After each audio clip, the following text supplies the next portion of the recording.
Lately, I've been seeing a lot of folks in comments kind of expressing hopelessness, expressing helplessness. That's the worst thing.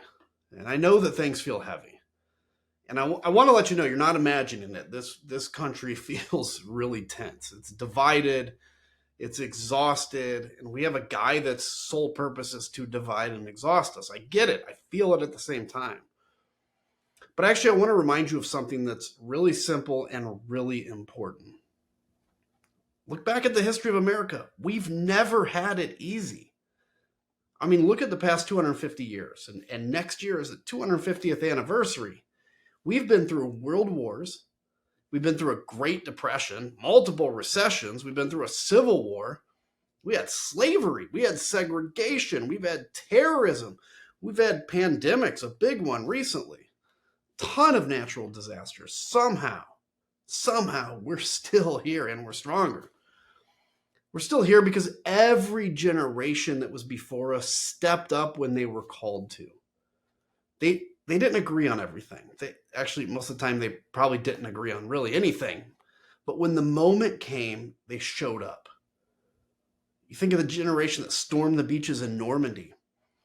The generation that sat at lunch counters. They got spit on for justice. They rebuilt their lives from scratch after everything fell apart. They never gave up, even when it felt like it wasn't even possible. And now that moment's fallen on us. It's our turn.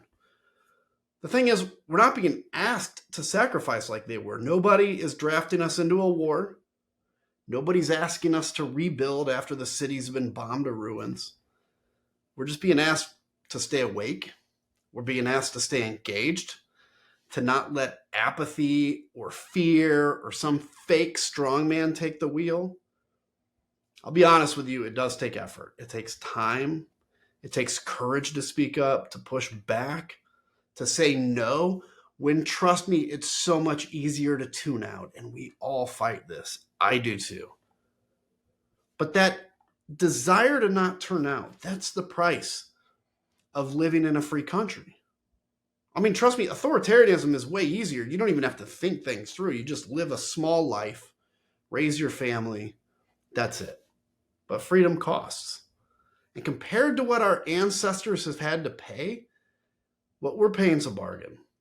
Look, I refuse to be part of the generation that lets this country fall. I refuse to sit back and watch as democracy gets hollowed out in front of us. I refuse to say, look, it's too far gone, when I know that we haven't even really begun to fight. I don't mean fight with fists.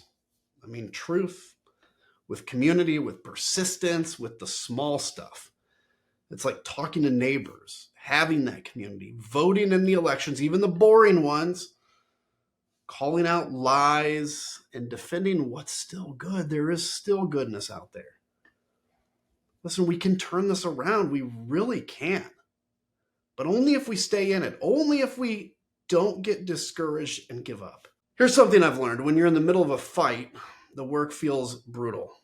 But when you come out of the other side, when you win, it never feels as hard in hindsight as it did at that time. All you remember is that it was worth it. I mean, I think of my time in war and I miss it. Trust me, at that time, I didn't love it. But I think back to the people and I'm like, it wasn't so bad. And this country, this moment, it's going to be worth it. So let's stay in it. Hold the line. Let's make our grandparents proud. Let's give our kids something to believe in. I'm not giving up. I hope you won't either. Because as we're sitting on the edge of the 250th anniversary of this country, if we let it fail now on our watch, compared to all the sacrifices of the past, shame on us. The good news is we're not about to even start doing that.